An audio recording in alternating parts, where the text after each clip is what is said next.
Hoy vamos a hablar de una teoría que nos ayuda a entender cómo pensamos, sentimos y actuamos cuando intentamos lograr algo.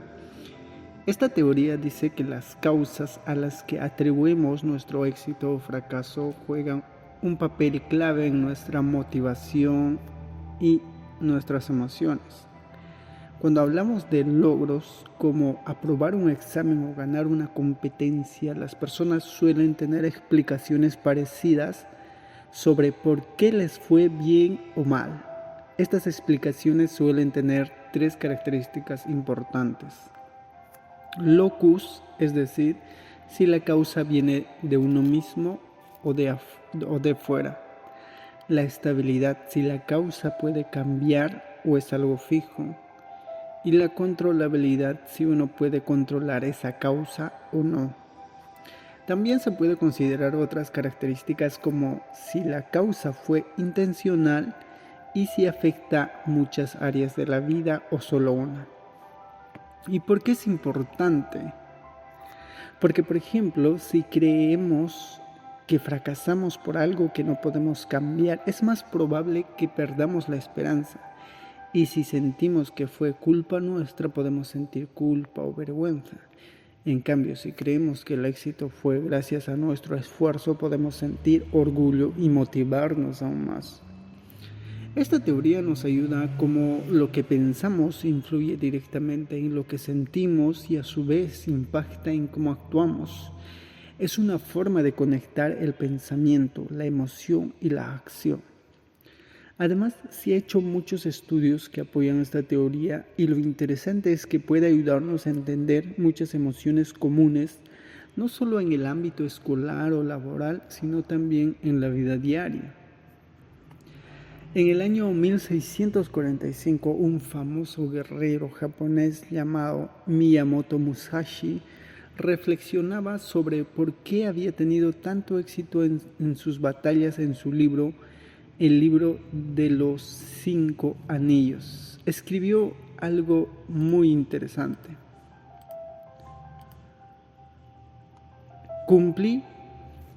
Cuando cumplí 30 años, miré hacia atrás y me di cuenta de que mis victorias no fueron por dominar la estrategia, tal vez fue por talento natural, por el destino o simplemente por los métodos de mis oponentes eran peores que los míos.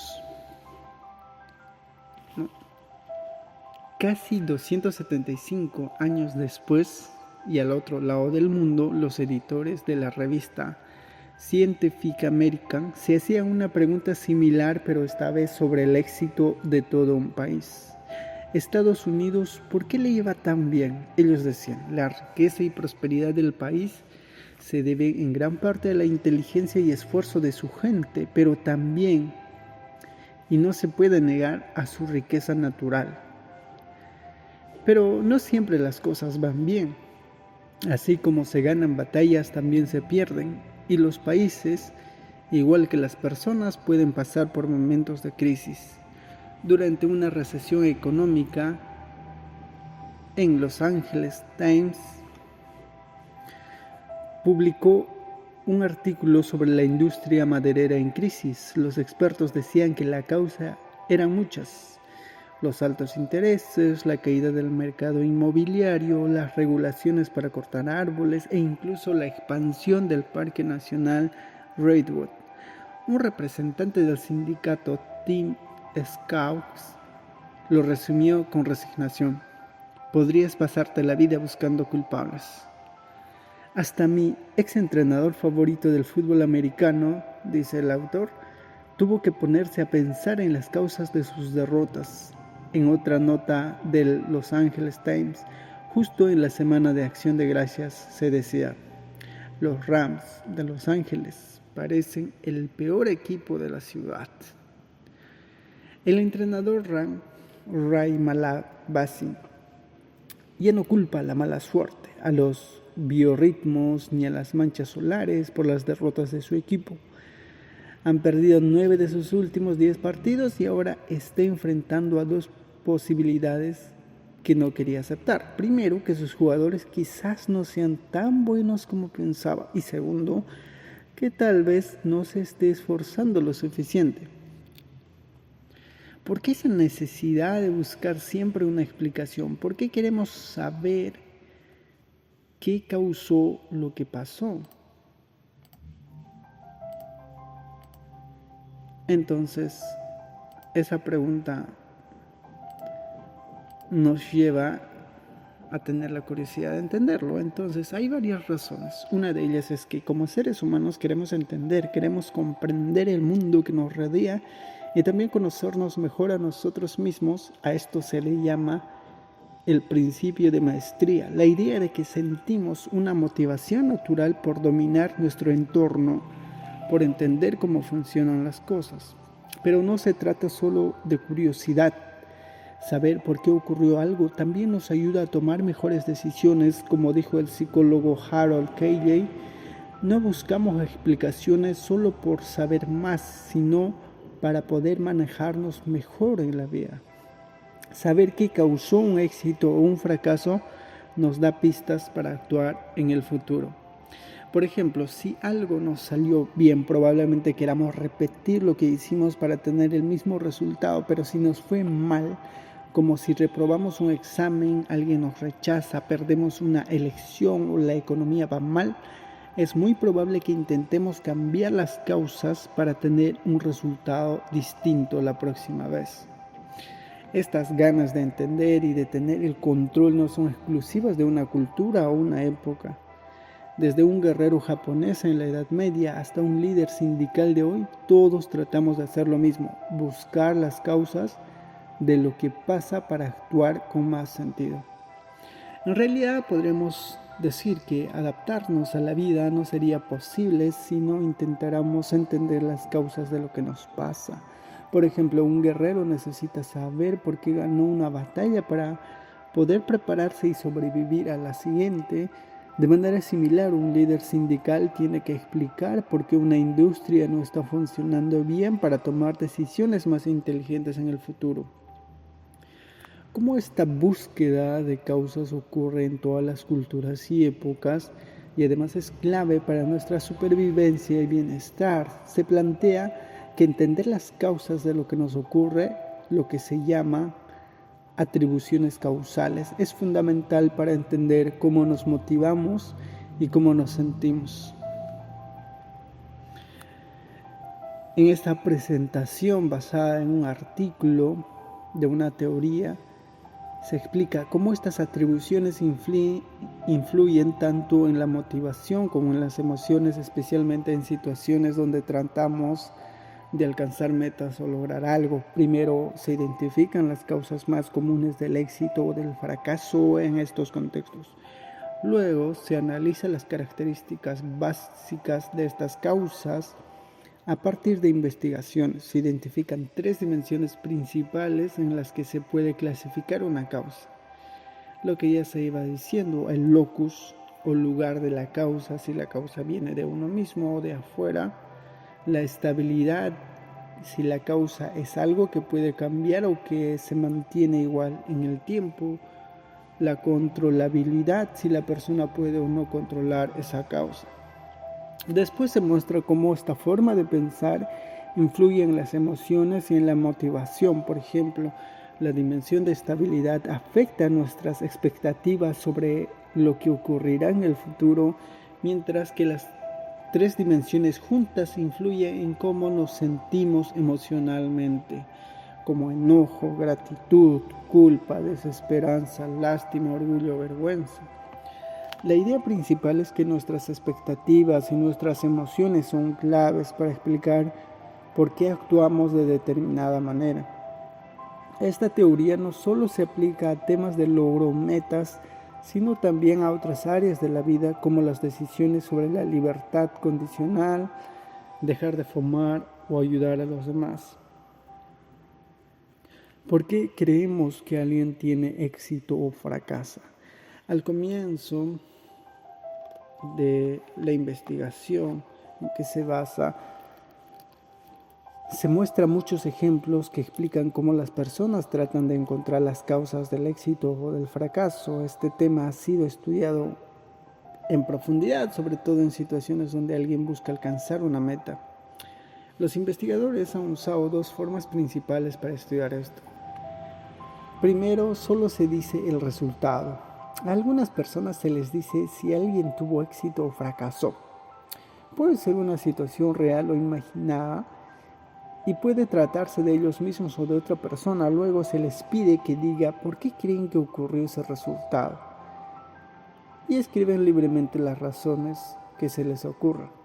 Y lo segundo, se da una lista de causas posibles. En este caso, las personas eligen de una lista ya preparada las causas que creen que explican el éxito o el fracaso. Muchas veces estas listas se arman previamente preguntando a otras personas cuáles son las causas que más mencionan. Así se identifican las explicaciones más comunes. En una tabla, en el artículo en que se basa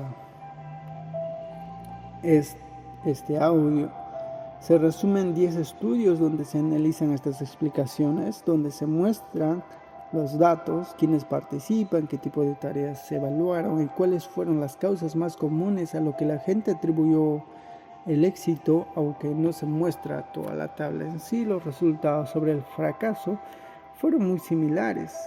El mensaje era claro. Aunque hay muchísimas razones que las personas podrían dar para explicar por qué alguien tuvo éxito o fracasó, en realidad, en contextos de logro, casi siempre se repiten las mismas: la capacidad, ser bueno en algo o el esfuerzo, trabajar duro. En resumen, si alguien tiene éxito, solemos pensar que es porque es muy capaz o porque se esforzó mucho. Si alguien fracasa, solemos pensar que es porque no tiene la habilidad necesaria o porque no se esforzó lo suficiente. Esto se ha visto en distintas culturas del mundo, también ocurre en otras áreas de la vida, como al explicar por qué una persona es rica o pobre, o por qué alguien es aceptado o rechazado en sus relaciones. Aún así, la mayoría de los estudios se ha hecho en situaciones relacionadas con el rendimiento, como el estudio, el trabajo y el deporte, y no tanto en otros contextos de la vida cotidiana. La estructura de la causalidad percibida, ¿cómo es? Cuando queremos entender por qué pasan ciertas cosas, como por qué alguien tiene éxito o fracasa, podemos encontrar muchas explicaciones diferentes. Por ejemplo, para explicar el éxito en algo podemos pensar en la habilidad o el esfuerzo, pero para explicar por qué alguien es aceptado o rechazado socialmente podemos pensar en la personalidad o en cómo se ve físicamente. Entonces surge una pregunta: ¿en qué se parecen o se diferencian estas explicaciones? ¿Cómo podemos comparar cosas tan distintas como la habilidad y la belleza? Para responder a esto podemos organizar las causas en grupos según sus características básicas. Así, en lugar de decir que son completamente diferentes, podemos ver que tanto la habilidad como la belleza son cualidades de la persona, mientras que algo como la dificultad de una tarea no depende de la persona. Esta forma de organizar las causas nos ayuda a entender mejor por qué pasan las cosas y a estudiar estos motivos de manera más clara y precisa. Análisis sencillo de las causas de nuestras acciones. El primer estudio serio sobre cómo entendemos las causas de lo que nos pasa lo hizo un psicólogo llamado Fritz Heider en 1958. Él es considerado el padre de la idea de atribución en psicología, que es la forma en que explicamos por qué suceden las cosas. Heider dijo algo muy importante: cuando vemos el resultado de una acción, podemos pensar que depende de dos cosas principales: lo que pasa dentro de la persona, como sus pensamientos, sentimientos o capacidades, y lo que pasa afuera, en el entorno o situación en la que está. Desde los años 50, los psicólogos usan esta idea para entender el comportamiento, dividiendo las causas en internas dentro de la persona y externas fuera de la persona. Más adelante, en 1966, otro psicólogo llamado Rother hizo popular esta forma de pensar y estudió cómo las personas pueden tener una manera de ver las causas como internas o externas. Pero después, en 1971, Weiner y sus colegas dijeron que solo con dividir las causas en internas y externas no era suficiente. Dijeron que dentro de las causas internas algunas cosas cambian con el tiempo y otras no. Por ejemplo, la capacidad o talento de una persona se ve como algo que no cambia mucho. Dijeron que dentro de las causas internas, claro, algunas cosas cambian con el tiempo y otras no. Por ejemplo, la capacidad o talento de una persona se ve como algo que no cambia mucho, es más o menos estable. En cambio, el esfuerzo o el estado de ánimo sí pueden variar mucho de un momento a otro. Cuando pensamos en las causas de por qué pasan las cosas, también podemos verlo desde el lado externo. Por ejemplo, si alguien logra remar con éxito a través de un lago, podría ser porque el lago es estrecho, algo que no cambia, o porque el viento está soplando, algo que puede cambiar. Un investigador llamado Weiner y su equipo en 1971 identificaron 4 causas principales que influyen en el éxito o fracaso en diferentes situaciones. La capacidad, segundo el esfuerzo, tercero la dificultad de la tarea y cuarto la suerte. Estas causas se organizaron en una tabla con 2 características. En la capacidad, que podría ser interna, algo que está dentro de la persona, y estable, que no cambia mucho. En cuanto al esfuerzo, que también puede ser interno, pero inestable, o sea, puede variar. La dificultad de la tarea es externa, algo fuera de la persona y estable en el tiempo. La suerte es externa e inestable. Con el tiempo, estos investigadores se dieron cuenta que esta forma de clasificar no era perfecta. Por ejemplo, la capacidad puede cambiar si una persona aprende o mejora.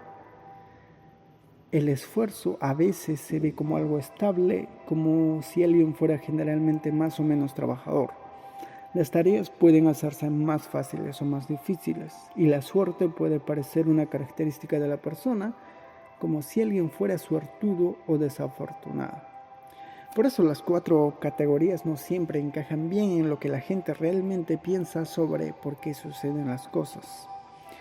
Luego otro investigador llamado Rosenbaum notó que hay causas internas que cambian, como el estado de ánimo o el cansancio, pero lo que diferencia el esfuerzo es que la persona puede controlarlo, puede decidir esforzarse más o menos. Normalmente no podemos cambiar nuestro estado de ánimo o la sensación de cansancio solo con querer hacerlo. Esto es diferente a otras cosas que sí podemos controlar. Por ejemplo, algunas características como ser perezoso o no tener ganas de hacer algo muchas veces las vemos como algo que podemos decidir cambiar.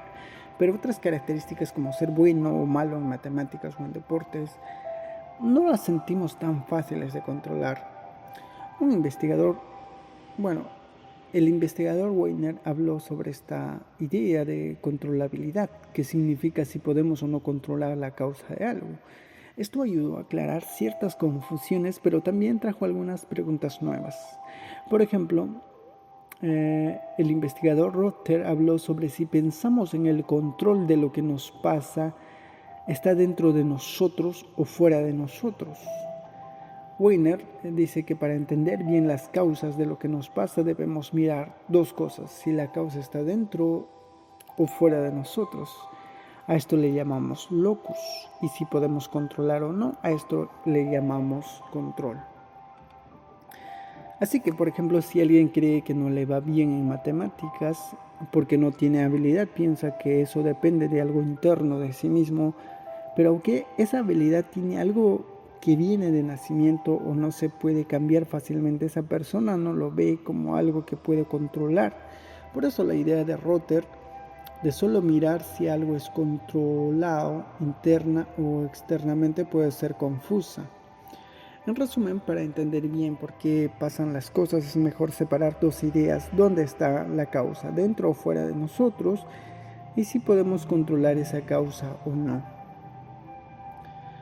Análisis práctico de cómo entendemos las causas. Cuando los expertos indican o intentan explicar por qué pasan ciertas cosas, como por qué alguien tiene éxito o fracaso. Ellos mismos crean categorías o ideas sobre esas causas. Pero estas ideas son solo de los expertos, no necesariamente de las personas comunes. Es posible que cada experto piense diferente sobre cómo se organizan esas causas y que lo que ellos creen no sea lo mismo que piensa una persona cualquiera. Por eso, para entender realmente cómo las personas organizan esas causas en su mente, necesitamos hacer estudios con datos reales, es decir, ver cómo responden las personas en investigaciones. Para eso, los investigadores han usado 3 métodos matemáticos que ayudan a descubrir cómo la gente piensa sobre las causas. Uno, que es el análisis factorial o de grupos, que agrupa las respuestas según similitudes. El escalamiento multidimensional, que muestra relaciones entre ideas o mapas o gráficos. El tercero es la comparación con esquemas ya conocidos para ver si las respuestas encajan con teorías previas. En un resumen, en la investigación, que tiene como título tablado, se muestran los resultados de 7 estudios importantes sobre esto. No se incluyen 3 estudios porque uno solo miró pocas causas y otros tenían problemas en cómo se hizo el estudio. En esa tabla se muestra que casi todos los estudios, excepto quizás uno de Passer y sus colegas, identifican una característica importante llamada locus o lugar de la causa, es decir, donde se percibe que está el origen de lo que pasa.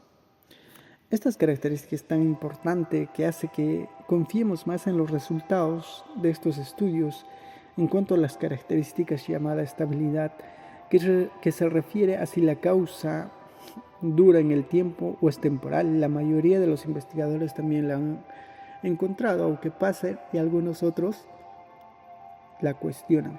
Por último, casi todos los estudios mencionan una tercera característica llamada control o intención, que indica si la persona siente que tiene poder o influencia sobre la causa. Hay algunas diferencias en cómo se nombran estas características, pero la idea principal es la misma.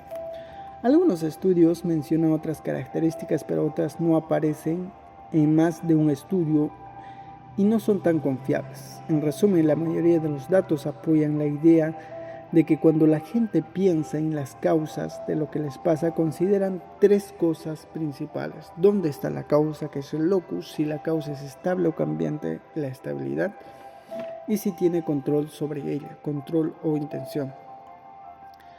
Estas ideas coinciden con lo que los expertos pensaban desde antes y no parece ser solo inventos teóricos, sino que reflejan cómo realmente funciona la mente al pensar en causas. Además, estas características parecen ser claras, simples y comunes para la mayoría de las personas cuando piensan en por qué pasan las cosas.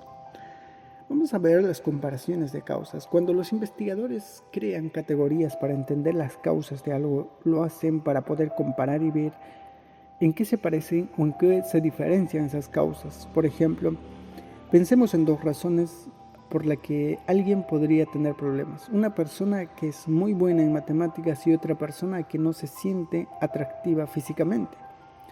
La primera causa está relacionada con el fracaso en la escuela y la segunda con ser rechazado socialmente. Ambas razones parecen ser cosas internas, vienen de la persona, que no cambia con el tiempo y que no se puede controlar fácilmente.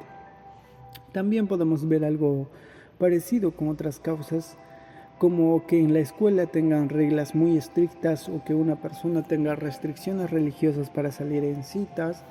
Estas 2 causas son externas, vienen del entorno, no cambian fácilmente y tampoco se pueden controlar.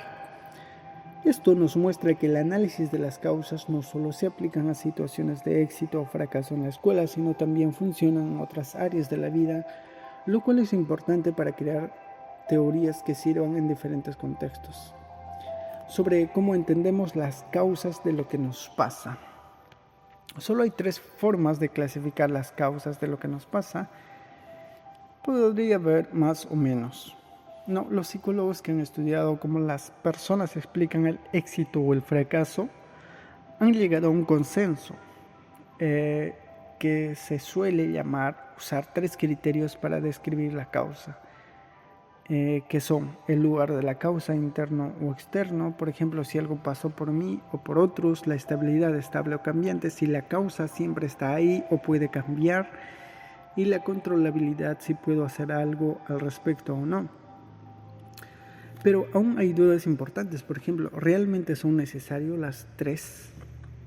Algunas investigaciones han encontrado que las personas tienden a calificar las causas de forma similar en estas tres dimensiones. Esto hace pensar que quizás no estamos hablando de tres cosas totalmente separadas, sino de aspectos que se solapan. Por ejemplo, cuando alguien falla y dice que fue por falta de habilidad, esto se ve como algo interno y estable, o sea, algo que está dentro de la persona y no cambia fácilmente. Por eso es normal que esas dos dimensiones estén relacionadas. Pero esto no significa que no podamos separar las ideas. Pasa algo parecido con la altura y el peso. Suele ir de la mano, pero no son lo mismo. Alguien puede ser alto y delgado o bajo y con más peso. Del mismo modo, aunque algunas dimensiones causales están relacionadas, siguen siendo útiles como conceptos diferentes. ¿Podrían existir más de tres dimensiones? Algunos expertos han propuesto otras posibles formas de clasificar las causas. Dos de ellas son la intencionalidad. Esto se refiere a si alguien hizo algo a propósito o no. Por ejemplo, si una persona falla en un examen por no estudiar, es fácil pensar que no lo intentó y que fue su responsabilidad. Pero si falló porque usó una mala estrategia para estudiar, eso no parece tan intencional. Aunque la intención y control suelen ir de la mano, es decir, solemos intentar hacer lo que creemos que podemos controlar. Hay casos donde no es así. Por ejemplo, alguien puede querer descansar pero no logra desconectarse del trabajo, o puede causar un accidente sin haber querido hacerlo. Estas diferencias hacen que algunos crean que vale la pena distinguir entre intención y control. Sin embargo, hay una dificultad. Una causa como inteligencia no tiene intención, porque la intención viene de las personas, no de las causas mismas. Por eso se decidió dejar fuera, por ahora, la idea de intencionalidad como una dimensión independiente. Lo segundo es la globalidad. Esto se refiere a si una causa se aplica solo a una situación o a muchas. Por ejemplo, si una persona cree que falló en matemáticas porque no es buena en esa materia, eso es algo específico. Pero si piensa que es por falta de inteligencia, eso es algo más general. Aunque esta idea tiene sentido, lo cierto es que los estudios no han mostrado claramente que las personas hagan esta distinción de forma automática o consciente. Por eso aún no se ha aceptado como una dimensión oficial. Ahora vamos a ver lo que es la dinámica motivacional y cambio en las expectativas. ¿Cómo influye lo que creemos sobre las causas de lo que nos pasa?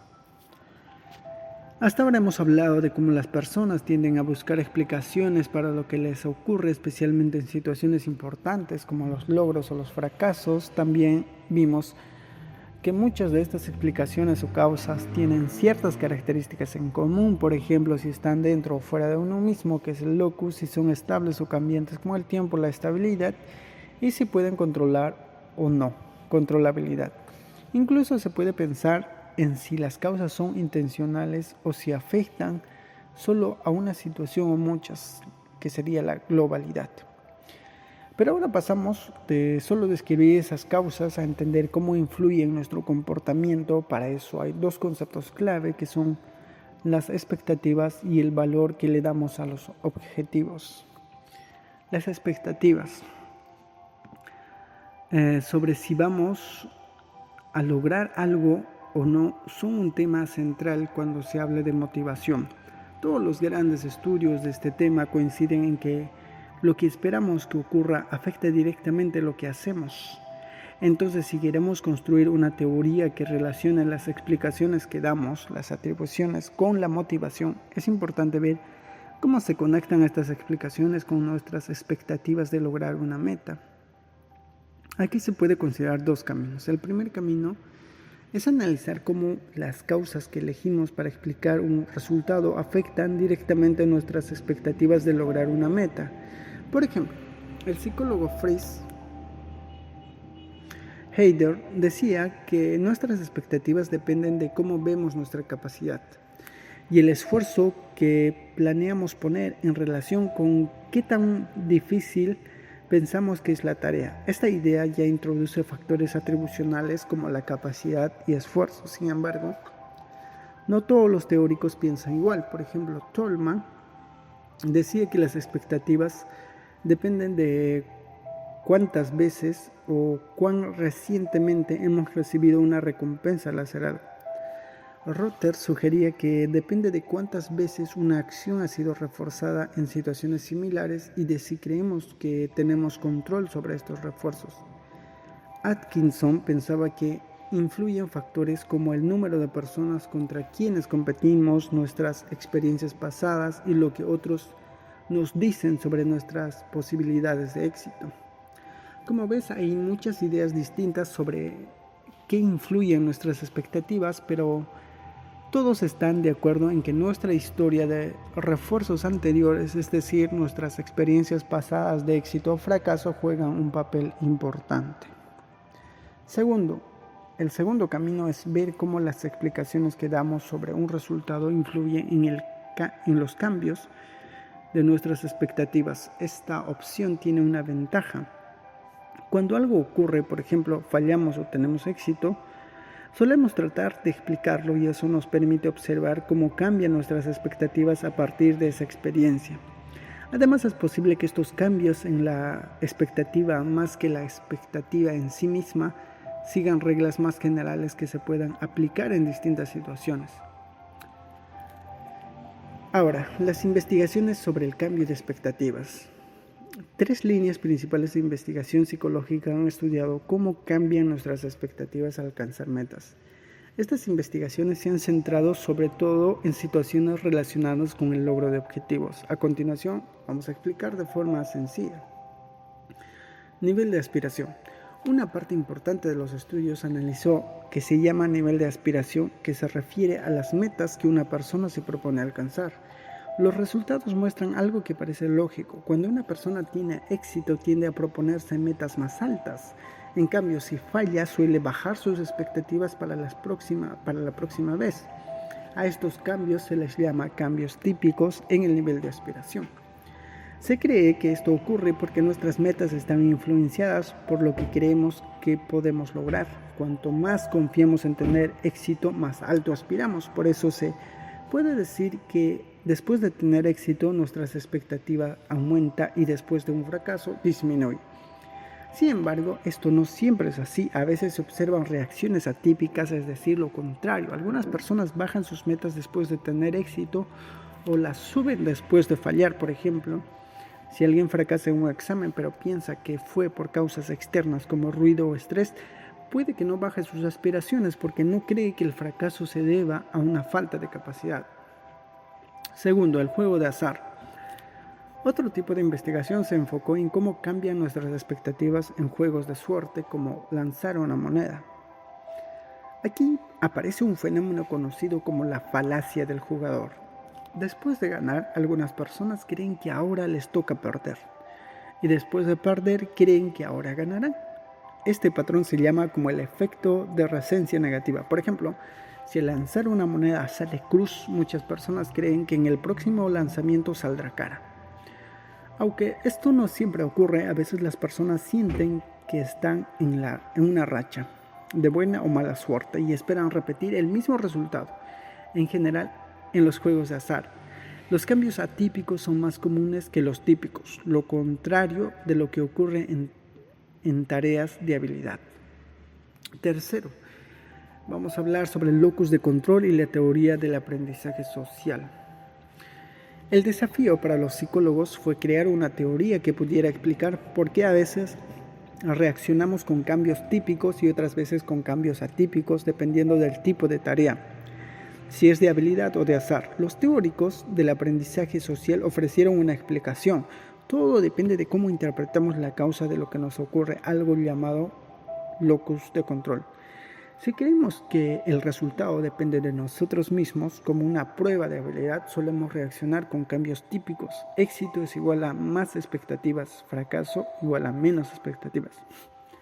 Si pensamos que el resultado depende del azar o de factores externos, como en un juego de suerte, reaccionamos con cambios atípicos: éxito a menor expectativa y fracaso a mayor expectativa. Además, como a veces las personas confunden tareas de habilidad con juegos de azar y viceversa, también puede darse reacciones inesperadas. En resumen, esta teoría fue la primera en relacionar nuestra creencia sobre las causas del éxito o fracaso con la manera en que cambian nuestras expectativas para el futuro. Ahora, vamos a hablar de enfoque atribucional y cambio de expectativas, ¿no? En esta parte se plantea que plantean investigadores como Rother no prestaron suficiente atención a lo compleja que puede ser la forma en que las personas explican las causas de lo que les pasa. Por ejemplo, no es lo mismo decir que algo ocurrió por habilidad que por suerte, aunque ambos sean factores diferentes. La habilidad se considera una causa interna, algo que viene de la persona y que no cambia fácilmente. En cambio, la suerte es una causa externa y variable, algo que no depende de uno mismo y que puede cambiar de un momento a otro. Por eso, cuando alguien tiene éxito en una tarea de habilidad, como un examen o un deporte, suele esperar tener éxito otra vez, porque piensa que su capacidad seguirá siendo la misma. Pero si el éxito ocurrió en una situación de suerte como ganar un sorteo, es menos probable que espere repetirlo, ya que la suerte puede cambiar. Entonces, lo importante no es tanto si la causa viene de dentro o fuera de la persona, sino la causa se percibe como estable o inestable. Si creemos que la causa seguirán siendo las mismas en el futuro, también creemos que los resultados serán parecidos. Por ejemplo, si alguien tuvo éxito y cree que fue gracias a la habilidad o esfuerzo, causas estables, pensará que volverá a tener éxito. Si alguien fracasó pero cree que fue porque no se esforzó lo suficiente, una causa inestable, puede pensar que si se esfuerza más le irá mejor la próxima vez.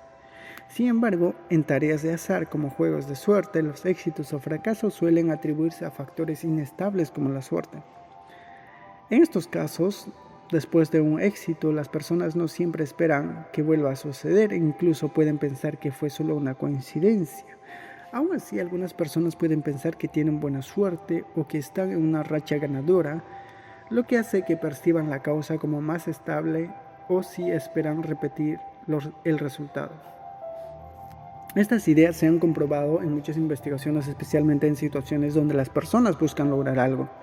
Hay dos formas comunes de estudiar esto. Los estudios correlacionales se hace que alguien tenga éxito o fracase en una tarea y luego se les pregunta cómo espera que le vaya en el futuro y por qué cree que tuvo ese resultado. Segundo, los estudios experimentales. Se hace que la persona crea que su resultado se debió a una causa específica como la habilidad, esfuerzo o suerte, y luego se mide cómo eso afecta a sus experiencias. Los resultados muestran que en general, cuando las personas creen que una causa es estable, tienen expectativas altas después de un éxito y bajas después de un fracaso. Esto se ha observado no solo en experimentos, sino también en situaciones de la vida real. Por ejemplo, justicia y libertad condicional. Si se piensa que una persona cometió un delito por una causa estable, como tener una personalidad peligrosa, se cree que es más probable que vuelva a cometer otro. En cambio, si se piensa que el delito fue por algo temporal, como estar desempleado, se cree que hay menos riesgo. Curiosamente, los delincuentes tienden a pensar que sus causas fueron inestables, mientras que los oficiales de prisión creen que fueron estables. Ahora, segundo, las campañas de donación de sangre. Si una persona rechaza donar sangre y se cree que fue por una mala forma de pedirlo, algo que se puede cambiar, es más probable que se intente convencerla otra vez. Pero si se piensa que la persona simplemente no puede ser persuadida a algo estable, se hace menos esfuerzo por intentarlo de nuevo. Tercero, en educación y superación personal. Si alguien abandona la escuela o saca malas notas, pero cree que fue por razones temporales como estar cansado o tener malos profesores, es más probable que quiera volver a intentarlo, pero si cree que simplemente no sirve para eso, una causa estable, es menos probable que lo intente de nuevo. Cuarto, en consumo y productos defectuosos. No, si un producto falla y se cree que es porque la empresa es mala, una causa estable, la gente quiere un reembolso. Pero si se cree que fue un caso aislado como un envío dañado, prefiere cambiar el producto y esperar que el próximo funcione bien. De este apartado tenemos algunos resúmenes y conclusiones. Las personas tienden a agrupar sus ideas en categorías generales.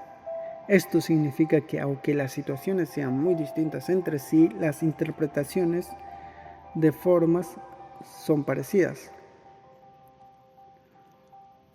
Por ejemplo, alguien puede fracasar en el deporte por ser de baja estatura, en matemáticas por no tener facilidad para los números, en política por no ser carismático o en lo social por no tener rasgos considerados atractivos. Son situaciones muy diferentes, pero en todos los casos solemos pensar que la causa es algo que no va a cambiar, algo estable.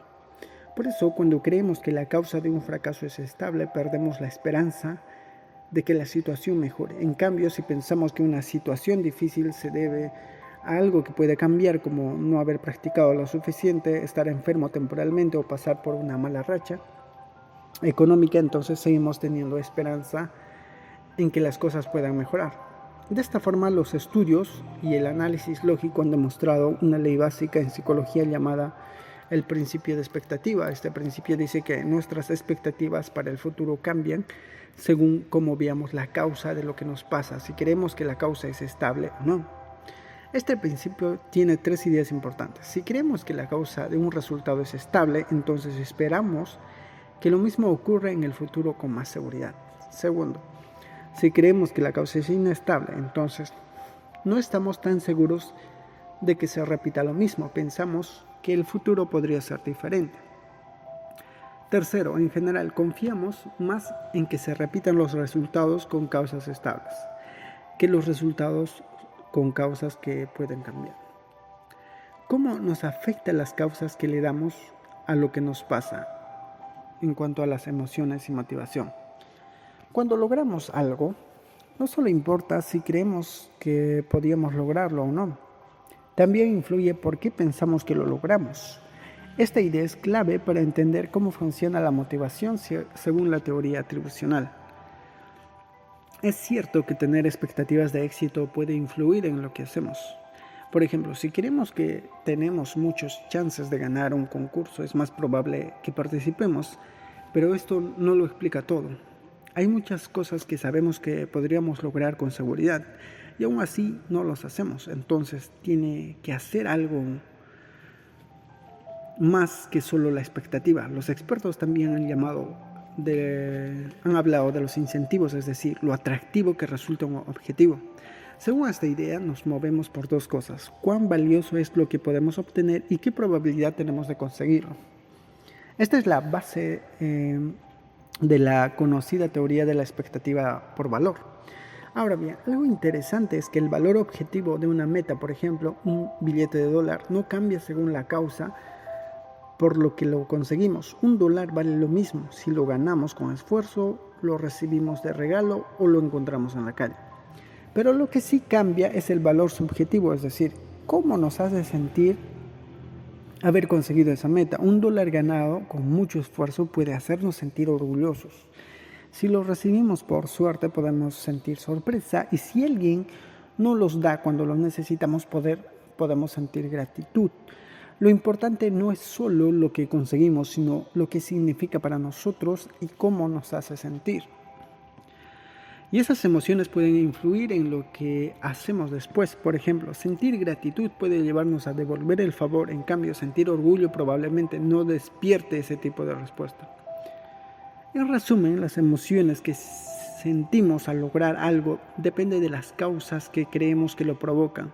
Y esas emociones influyen en nuestras decisiones y acciones futuras. Por eso, entender cómo pensamos sobre las causas de nuestros logros es clave para comprender cómo funciona la motivación. ¿Cómo es el proceso atribucional de las emociones? El mundo de las emociones es amplio y complicado y no se pretende explicar todo sobre sobre las emociones aquí. Más bien, en esta parte se va a mostrar cómo nuestras emociones pueden estar relacionadas con la forma en que entendemos o explicamos lo que nos pasa. Además, se propone algunas ideas que muestran cómo los pensamientos sobre las causas de los eventos pueden generar emociones específicas. Si te interesa una explicación más detallada, puedes ver los trabajos de Weiner de 1982 y 1984.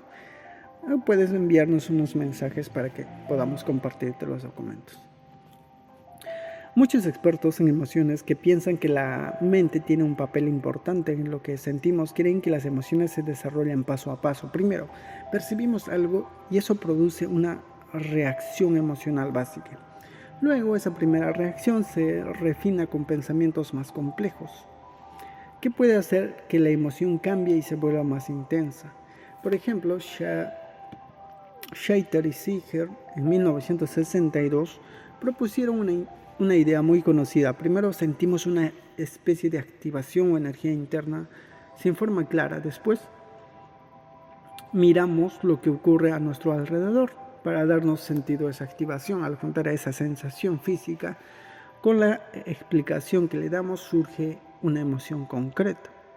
Bueno, eso en base a la explicación de esos años, ¿no? La propuesta sigue un cambio similar. No se cree que después de que nos pasa algo sentimos primero una emoción general, alegría si tuvimos éxito o tristeza si fracasamos. Estas emociones se basan simplemente en si logramos o no lo que queríamos, sin pensar todavía en por qué pasó. Después de esta reacción inicial tratamos de entender la causa del resultado. Dependiendo de la explicación que encontremos, surgen nuevas emociones. Por ejemplo, si creemos que tuvimos éxito gracias a la suerte, podemos sentir sorpresa. Si creemos que fue por nuestro esfuerzo, sentimos calma o satisfacción. Estas emociones más específicas dependen de cómo interpretamos la causa del resultado. Cuanto más pensamos en lo que pasó, más precisa y compleja se vuelve nuestra emoción. También influye el tipo de causa al que atribuimos el resultado. Si creemos que algo ocurrió por nuestras propias cualidades, como el esfuerzo, la inteligencia, nuestra autoestima puede aumentar o disminuir, dependiendo de si fue un éxito o un fracaso. En cambio, si pensamos que todo se debió a factores externos como la suerte o el clima, eso no afecta tanto como nos sentimos sobre nosotros mismos. En resumen, las emociones no vienen solo de lo que sucede, sino de cómo entendemos lo que pasó. Este proceso, que va desde el pensamiento hasta la emoción, es el que exploraremos en las siguientes secciones. Primero hablaremos de las emociones básicas que surgen tras un resultado y luego veremos más a fondo cómo las distintas formas de pensar en las causas pueden generar emociones diferentes. Emociones que surgen a partir de los resultados. Para entender cómo los resultados, como tener éxito o fracasar, generan emociones, se usaron dos tipos de estudios. Ambos se enfocaron en situaciones donde las personas intentan lograr algo, como pasar un examen o ganar una competencia. En el primer tipo de estudio se les pedía a los participantes que imaginaran que un estudiante aprobaba o reprobaba un examen por una razón concreta, como haber estudiado mucho o haber tenido mala suerte. Luego se les pedía que dijera qué tan fuerte sentirían ciertas emociones en esa situación. En el segundo estudio se les pedía a las personas que recordaran una experiencia real en la que tuvieran éxito o fracasaron por una razón específica. También contaban cómo se sintieron en ese momento. Los resultados de estos estudios mostraron algo muy claro. Nuestras emociones cambian dependiendo del resultado. Por ejemplo, cuando alguien tiene éxito en algo importante, suele sentirse feliz sin importar si lo logró por su esfuerzo, por la ayuda de alguien o por suerte. En cambio, cuando alguien fracasa, es común que sienta tristeza y frustración. Esto también se ha visto en estudios sobre la calidad de vida. La gente que gana más dinero, por ejemplo, tiende a sentirse más satisfecha y feliz, mientras que quienes enfrentan más dificultades económicas pueden sentirse más frustrados o infelices sin importar por qué están en esa situación. Incluso en las relaciones personales esto ocurre. Un investigador dio un ejemplo muy sencillo. Cuando su esposa prepara un picnic para una salida en pareja, Él siente placer no solo por la comida, sino también por el cariño y la dedicación que percibe en el gesto. Es decir, tanto el resultado, la comida, como lo que interpreta detrás del acto, el amor, ¿no? Influyen en cómo se siente. Emociones relacionadas con las causas de lo que nos pasa. Como se explicó antes, la mayoría de los estudios que analizan cómo pensamos sobre las causas de lo que nos sucede, atribuciones y cómo eso se relaciona con nuestras emociones, se enfocan en las características de esas causas, como si dependen de nosotros o no, más que las causas específicas. Por ejemplo, el orgullo y la autoestima están relacionados con quién causó el resultado, si fue uno mismo o alguien externo. La ira, la gratitud, la culpa, la compasión y la vergüenza tienen que ver con si la causa se podía controlar o no. La esperanza o desesperanza se vincula con si la causa parece estable en el tiempo o puede cambiar. Estas relaciones se explican a continuación con ejemplos simples. Orgullo y autoestima. Desde ese siglo, varios filósofos como Hume, Spinoza y Kant han hablado de cómo el orgullo está relacionado con sentir que uno mismo fue causa de algo positivo.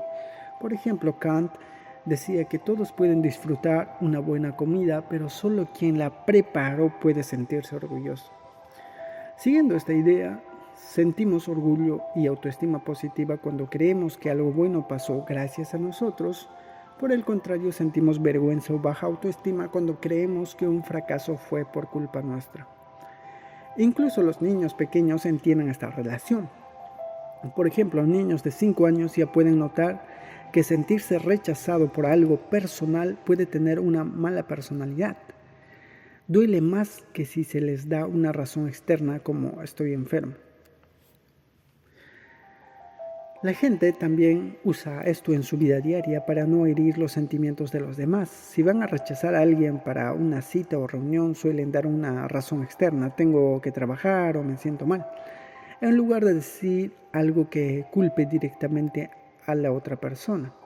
Además, muchas investigaciones muestran que tenemos una tendencia natural a proteger nuestra autoestima. Por ejemplo, solemos decir que el éxito se debe a nosotros porque somos capaces y culpar a otros o a la situación cuando fracasamos.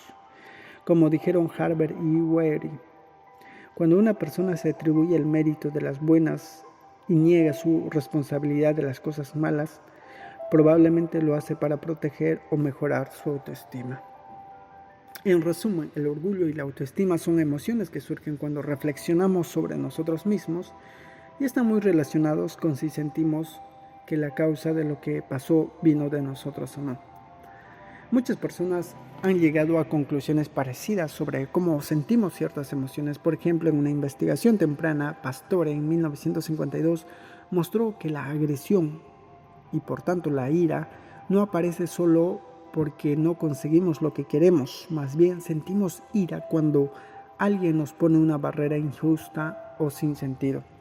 Por ejemplo, imagina que tu cita te llama a última hora para cancelar sin darte buena razón. Eso puede provocar enojo porque parece algo arbitrario o sea sin justificación, pero si te cancela porque se enfermó de repente, la situación cambia, ya no se siente como una injusticia, sino como algo que no pudo controlar. En resumen, sentimos ira cuando creemos que alguien es responsable de un resultado negativo que nos afecta y que esa persona podía haberlo evitado. Ahora vamos a hablar de la compasión. Por otro lado, ocurre lo contrario con la compasión. Se ha propuesto que esta emoción surge cuando pasamos de la causa de un problema, está fuera del control de la persona afectada. Hay una anécdota famosa sobre Helen Keller cuando empezó su educación. Su profesora le dijo a la familia: no queremos su compasión. Con esto daba a entender que la compasión suele dirigirse a quienes enfrentan dificultades que no pueden controlar, como una discapacidad. Esta idea también la apoyó el psicólogo Hoffman, quien dijo que solo cuando vemos que alguien no tenía control sobre su sufrimiento, nuestra angustia podría convertirse en simpatía y cuidado. Varios estudios han confirmado esta idea. Por ejemplo, perder a un ser querido en un accidente o enfrentar problemas por una discapacidad son situaciones que comúnmente despierta compasión.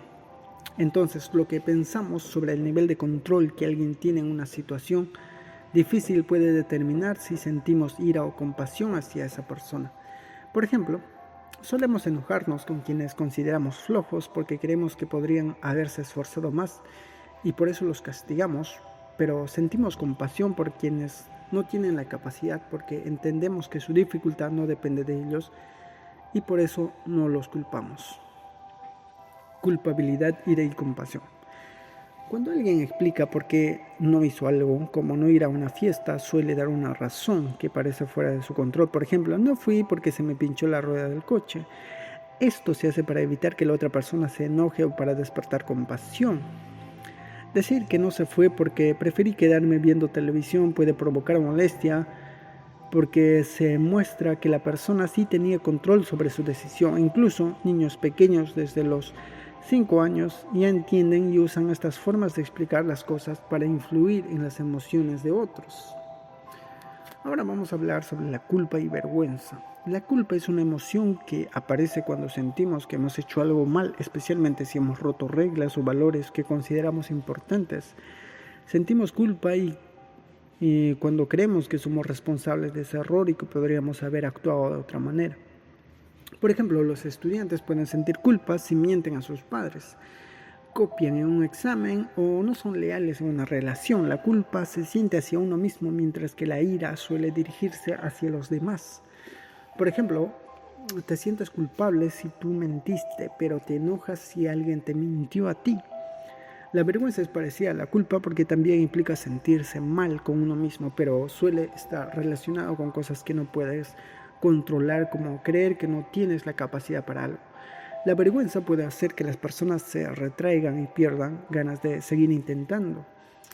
Por otro lado, la culpa puede motivar a la persona a intentar arreglar las cosas y mejorar. Resumen de emociones y comportamientos. Si fallamos por no esforzarnos, sentimos culpa y eso nos puede motivar a corregir el error. Si fallamos porque creemos que no tenemos capacidad, sentimos vergüenza, lo que nos puede hacer alejarnos o rendirnos. La ira surge cuando vemos que alguien hizo mal a propósito y puede llevar a querer enfrentarlo o alejarse. En resumen, nuestras emociones depende mucho de si pensamos que la causa de las situaciones están bajo nuestro control o no, y esto influye en cómo actuamos o respondemos. Ahora vamos a hablar sobre la gratitud o el sentir agradecimiento hacia alguien. Suele surgir solo cuando creemos que la otra persona hizo algo por nosotros de manera voluntaria y con la intención de ayudarnos. Por ejemplo, unos investigadores hicieron un experimento donde mostraron diferentes situaciones a personas y les preguntaron cuánto agradecerían en cada caso. Descubrieron que las personas se sentían más agradecidas cuando el regalo o la ayuda era solo para ellas y no cuando parecían que la persona que daba el regalo buscaba algo a cambio, como mejorar su imagen. Además, es más común que queramos devolver un favor si sentimos que el regalo fue dado a propósito y no por accidente, y si la ayuda fue voluntaria y no porque alguien se sintió obligado a hacerlo. Desesperanza, vamos a hablar. La desesperanza ocurre cuando creemos que las cosas malas que nos pasan van a seguir pasando, sin cambiar. Por ejemplo, si alguien fracasa en algo y piensa que siempre le va a ir mal, por la misma razón puede sentir desesperanza como si no hubiera manera de mejorar. También sentimos más compasión por personas que sufren por causas que creemos permanentes como una discapacidad, que por problemas temporales como una lesión que va a curar. Por otro lado, nos enojamos más con quienes queremos que no se esfuerzan o que controlan su comportamiento negativo, porque pensamos que esa actitud es parte de su forma de ser y no algo pasajero. Y vamos a hacer un resumen y conclusiones para entender más fáciles. Las atribuciones son las razones que damos para explicar por qué pasan ciertas cosas y tienen un papel muy importante en nuestras emociones. En este estudio se analizaron 7 emociones que están relacionadas con cómo entendemos esas causas. El orgullo, sentirse bien con uno mismo; la ira, la compasión, sentir empatía y querer ayudar; la culpa, la vergüenza; la gratitud, que también es agradecimiento; y la desesperanza. Estas emociones son las que más sentimos y sobre las que más se ha investigado. Los expertos en sociología que estudian cómo la biología influye en el comportamiento social dicen que 4 de estas emociones, ira, compasión, culpa y gratitud, son especialmente importantes para ayudarnos a vivir en sociedad y mantener el orden social. Estas emociones están relacionadas con cómo percibimos si algo está bajo nuestro control o no.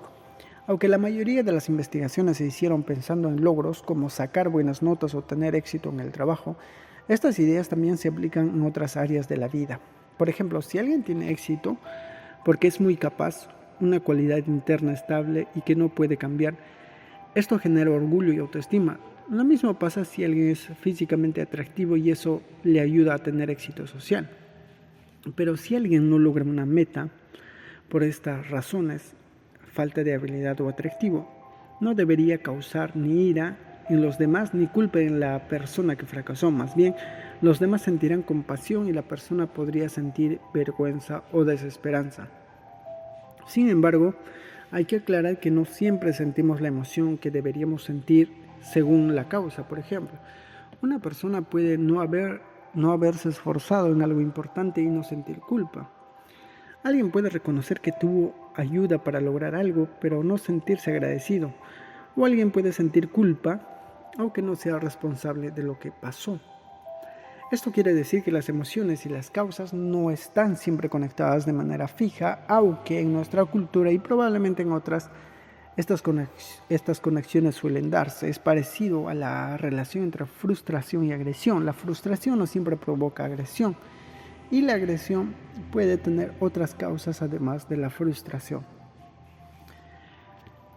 En síntesis, la teoría completa. Ahora podemos explicar una teoría sobre cómo pensamos y sentimos cuando tratamos de lograr algo, llamada teoría atribucional de la motivación y la emoción. Esta teoría resumida, a diferencia de otras ideas que solo hablan de la motivación como algo que pasa en un instante, esta teoría la ve como una historia que se desarrolla en el tiempo. No es un problema sin historia, sino que lo que sentimos y pensamos cambia según lo que ha pasado antes. También es diferente porque conecta el valor que le damos a una meta con las emociones que sentimos después de hacer algo para lograrla. Otras teorías de la motivación casi no hablan de emociones, solo dicen que tratamos de evitar el dolor y buscar placer. Para entenderlo mejor, pensemos en este ejemplo. Un jugador de béisbol que juega en una liga menor tiene un mal partido y juega muy mal. En vez de ir al siguiente partido, decide quedarse en casa. Este ejemplo, aunque parece simple, nos ayuda a ver cómo funciona esta teoría. Podríamos pensar también en otros casos, como un niño que después de fallar decide practicar más bateo para mejorar, o uno que practica más después de tener éxito. Después veremos cómo esta teoría se ha usado para ayudar a personas a cambiar su forma de actuar y mejorar, y cómo no siempre se ha aplicado completamente. Finalmente veremos cómo esta teoría puede servir no solo para entender el logro, sino para muchas otras situaciones. En la figura 2 de la investigación original nos muestra cómo funciona la motivación cuando alguien logra o no una meta. Todo empieza con un resultado que puede ser positivo cuando se logra la meta o negativo cuando no se logra. Según este resultado, las personas sienten emociones si tuvieran éxito, si se sienten felices, si fallaron pueden sentirse tristes o frustrados. Esto es lo que la figura llama conexión 1. Imaginemos a un niño que juega béisbol y tuvo un mal partido, no jugó bien. Eso le genera emociones negativas, entonces el niño empieza a preguntarse por qué le fue mal. Esto es la búsqueda causal o conexión 2 en la figura, que significa tratar de encontrar la razón del resultado. Muchas cosas que pueden influir en la explicación que el niño se da, como sus experiencias pasadas, cómo les fue a los demás y otros detalles. Aunque hay muchas posibles causas, el niño va a centrarse en unas pocas, especialmente en su habilidad o esfuerzo. Esto se llama sesgo causal. En nuestro ejemplo, el niño recuerda que antes también le fue mal, que los niños juegan mejor y que él practicó mucho. Entonces piensa, fracasé, no soy bueno jugando béisbol. Eso es la conexión 3. Esta idea genera una emoción nueva relacionada con el pensamiento, que es conexión 4. Luego el niño clasifica esta causa en algunas características importantes, lo que en la figura es la conexión 5. ¿Dónde está la causa? ¿Es algo dentro de mí, como mi habilidad, o fuera, como el clima? Si es algo estable o temporal, es algo que no va a cambiar mi habilidad o algo que puedo mejorar. Si puedo controlarlo o no, puedo hacer algo para cambiarlo, como esforzarme más o no. En el caso del niño, piensa que no es bueno jugando béisbol porque le falta habilidad y cree que esa falta de habilidad es algo interno que no va a cambiar y que no puede controlar. También puede pensar que no solo es malo en béisbol, sino en otros deportes. Eso se llama que la causa es global. Estas ideas que el niño tiene sobre la causa afectan cómo se siente y qué espera para el futuro. Conexión 6. Si piensa que la causa es estable y no puede cambiar, va a esperar seguir fallando la próxima vez. Además, si cree que esa causa es global, puede esperar tener problemas también en otras actividades deportivas. Cómo las causas que atribuimos a nuestros éxitos o fracasos afectan nuestras emociones y autoestima. Cuando pensamos en por qué logramos algo o por qué fallamos, la causa que asignamos influye mucho en cómo nos sentimos con nosotros mismos y con los demás. Causas internas y autoestima. Si creemos que el motivo de nuestro éxito o fracaso está dentro de nosotros, como nuestras habilidades o esfuerzo, esto afecta a nuestra autoestima. Por ejemplo, si un niño cree que perdió un juego porque no es bueno jugando, se sentirá con menos confianza en sí mismo. Por otro lado, si piensa que perdió por algo externo, como que el árbitro fue injusto, su autoestima no se verá tan afectada. Estabilidad de la causa y esperanza. Si la causa que creemos que produjo el fracaso parece que no va a cambiar, como pensar que no soy bueno para esto, nos sentiremos desesperanzados y sin ganas de seguir intentándolo. Por ejemplo, un jugador que siempre pierde y cree que es porque no tiene talento, puede sentir que no tiene futuro para mejorar. Tercero, controlabilidad y emociones sociales. Cuando el motivo del fracaso es algo que sentimos que podemos controlar, como no haber practicado lo suficiente, nos sentimos culpables, pero si pensamos que no podemos hacer nada para cambiarlo, como estar enfermo, sentimos vergüenza. Además, estas causas también afectan cómo reaccionan los demás. Si alguien falla por algo que podía controlar, otros pueden enojarse con esa persona. Si la causa es algo fuera de su control, los demás sienten compasión o lástima. En cuanto al ejemplo del jugador del béisbol, el niño que pierde el juego y cree que es porque no tiene talento, una causa interna estable y no controlable, probablemente se sentirá triste, con baja autoestima, avergonzado y sin esperanzas. Esto puede hacer que no quiera seguir jugando y se quede en casa en lugar de ir al próximo partido. Su entrenador o su mamá, en cambio, sentirán lástima por él, pero no enojo. ¿Cómo estas emociones influyen en nuestras acciones? Las expectativas sobre el futuro y las emociones que sentimos influyen en qué hacemos después. Si creemos que no vamos a tener éxito y nos sentimos tristes y avergonzados, es probable que evitemos intentarlo de nuevo. Pero la realidad es más compleja. En la vida real, estas relaciones no van en un solo sentido. Por ejemplo, nuestras expectativas también pueden cambiar la manera en qué interpretamos las causas. Si el niño tuvo éxito pero esperaba fallar, puede pensar que fue solo suerte. Además, sentir compasión o ira hacia alguien puede influir en las causas que atribuimos a su éxito o fracaso. Y nuestro estado de ánimo también afecta cómo interpretamos los resultados. Si estamos tristes, podemos ver algo neutro como un fracaso. Programas para cambiar cómo interpretamos el éxito y el fracaso. Ahora voy a hablar sobre un tema que todavía se está investigando. Hay tratamientos o programas que ayudan a personas a cambiar la manera en que explican por qué tienen éxito o fracasan. Por ejemplo, muchas personas que participan en estos programas creen que fracasan porque no tienen suficiente capacidad o talento. Lo que se ha encontrado en estos estudios es que cuando logramos que las personas cambien esa idea, por ejemplo, que en vez de pensar que fracasaron por falta de capacidad, piensen que fue por no esforzarse lo suficiente, por usar una estrategia incorrecta o porque tuvieron obstáculos temporales, entonces tienden a seguir intentando más y no se rinden fácilmente. Estos tratamientos normalmente el terapeuta o el investigador le dice directamente al participante algo como fracasaste porque no te esforzaste lo suficiente, o para tener éxito debes encontrar la estrategia correcta. La persona entonces cambia su forma de pensar y deja de creer que fracasa porque no tiene talento, sino por algo que puede controlar o mejorar. Al cambiar esta idea, la persona mantiene la esperanza de que puede alcanzar su meta y eso la motiva a seguir esforzándose. Todos los estudios han visto que después de estos tratamientos las personas persisten más y se esfuerzan más al enfrentar dificultades. Sin embargo, los investigadores se han enfocado mucho en la esperanza de éxito, pero han dejado de lado otro aspecto importante, las emociones. Cambiar la forma en que alguien explica su fracaso también cambia cómo se siente. Por ejemplo, si antes se sentía avergonzado o humillado porque pensaba que no tenía capacidad al cambiar esa idea o no me esforcé lo suficiente, puede sentir culpa en lugar de vergüenza. Esa culpa puede motivar más a seguir intentando. Otras veces, cuando las personas piensan que la dificultad está en la tarea o en factores externos como la mala suerte o las barreras, su autoestima mejora porque no sienten que el problema esté dentro de ellos, sino fuera.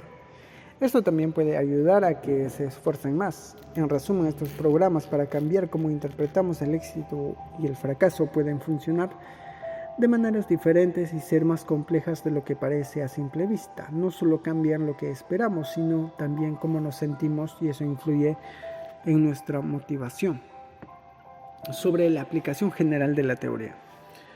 En el artículo se ha hablado de una teoría que sirve como un marco general para entender cómo las personas se motivan y cómo se sienten según lo que les pasa. Aunque la mayoría de los estudios que respaldan esta teoría se han hecho en situaciones relacionadas con alcanzar metas o logros, se piensa que esta teoría puede aplicarse a muchas otras áreas de la vida. Por ejemplo, esta teoría no solo explica cómo reaccionamos cuando logramos o no una meta, sino que también puede usarse para entender cómo nos sentimos y actuamos cuando nos aceptan o nos rechazan socialmente, o frente a problemas como la depresión, la soledad, el alcoholismo, el tabaquismo, la delincuencia y otras dificultades personales o sociales. Lo que hacen los investigadores es mirar cuál es la causa que las personas atribuyen a una situación. Por ejemplo, ¿por qué alguien comete un delito o por qué una persona se siente deprimida? Aunque estas causas pueden ser muy diferentes, suelen analizarse según tres características principales. ¿Dónde está la causa? ¿Está dentro de la persona o fuera de ella? Si la causa es estable o cambiante, es decir, si la causa va a seguir igual en el tiempo, puede cambiar, si la persona puede controlar esa causa o no. Estas características ayudan a entender cómo la persona espera que la situación se repita, cómo se siente al respecto y qué decisiones toma. Por ejemplo, en el caso de la delincuencia y las decisiones sobre la libertad condicional, los jueces buscan entender por qué ocurrió el delito, tomando en cuenta cosas como los antecedentes del delincuente y las circunstancias del crimen. Según esta teoría, se cree que la causa del delito es estable, que probablemente vuelva a pasar. Consideran que el delincuente es un riesgo para la sociedad. Además, si piensa que el delito fue intencional o que el delincuente pudo controlarlo, siente más enojo hacia él. Tanto el riesgo percibido como el enojo influyen en la decisión final sobre si conceder o no la libertad condicional. Decisiones sobre la libertad condicional. Algunos investigadores como Carroll y Payne estudiaron cómo se toman decisiones para conceder libertad condicional a los presos. Descubrieron que, por ejemplo, una persona que tiene antecedentes penales y planeó su delito con anticipación tiene menos chances de obtener la libertad condicional que alguien que no tiene antecedentes y cometió el mismo delito de manera impulsiva.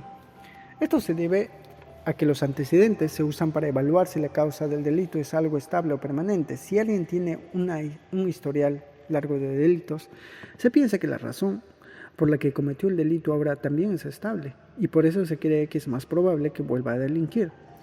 Los miembros de las juntas que deciden sobre libertad condicional miran varios factores de solo las causas del delito. A diferencia de estudiantes universitarios que simulan ser funcionarios de libertad condicional y que solo se fijan en los riesgos, estas juntas también consideran si creen que el preso merece el castigo. Por ejemplo, se piensa que si una persona cometió un delito de forma intencional o controlable, merece más castigo que si el delito fue causado por algo fuera de su control. En estas investigaciones no se han incluido mucho el papel de las emociones como la ira o la compasión, porque la idea de que las emociones influyen en estas decisiones se agregó después. Por eso sería bueno que futuros estudios analicen también cómo los sentimientos afectan las decisiones sobre sentencias y la libertad condicional. ¿Por qué las personas no dejan de fumar? Los psicólogos también han investigado por qué es tan difícil dejar de fumar a pesar de que todos saben que fumar es malo para la salud. Un estudio de Acer y Sutton mostró que para que alguien que quiere dejar de fumar, la verdadera pregunta no es ¿dejo de fumar o sigo fumando?, sino ¿fumo o al menos lo intento dejar? Esto significa que la clave está en si la persona cree que tiene éxito en intentarlo. Las emociones y dejar de fumar. Antes se pensaba que las emociones no tenían mucha importancia, pero ahora se considera que sentimientos como la vergüenza o la culpa pueden influir en que alguien intente dejar de fumar. Ayudar a los demás. Cuando alguien necesita ayuda, las personas podrían tratar de entender por qué esa persona lo necesita. Si la razón parece estar fuera de control de esa persona, como una enfermedad, suele sentir compasión y quiere ayudar. Pero si cree que la persona puede controlar la situación, por ejemplo, está borracha porque quiso, puede sentir enojo y es menos probable que ayude. Por ejemplo, en el metro, la gente ayuda más a alguien que se está cayendo o está enfermo que a alguien que está borracho. Los estudiantes prestan más apuntes a un compañero con un problema de vista que a uno que no estudió porque estuvo en la playa. Los profesores ayudan más a un estudiante tímido que a uno hiperactivo. Esto pasa porque la gente ve como fuera de control cosas como una enfermedad o la timidez, o como controlables cosas como estar borracho o no estudiar. Además, se ayuda más si la causa del problema parece durar mucho tiempo y no se puede cambiar. Por ejemplo, es más probable que un estudiante preste apuntes a una persona que es ciega, una condición estable y permanente, que a alguien con un problema temporal en la vista. También se siente más compasión por problemas que duran más y no se pueden controlar. Ahora, campos de la investigación en psicología. Entre 1930 y 1950, estudiar la motivación era uno de los temas más importantes en la psicología. Hoy en día no es un campo tan activo como antes. En una encuesta grande, Acer y su equipo preguntaron a fumadores cuáles eran las razones por las que ellos o sus conocidos no lograban de fumar. Los resultados mostraron que si una persona piensa que la causa por la que no pudo dejarlo antes es porque probablemente no cambiaría algo estable, porque su confianza para dejar de fumar en el futuro es baja.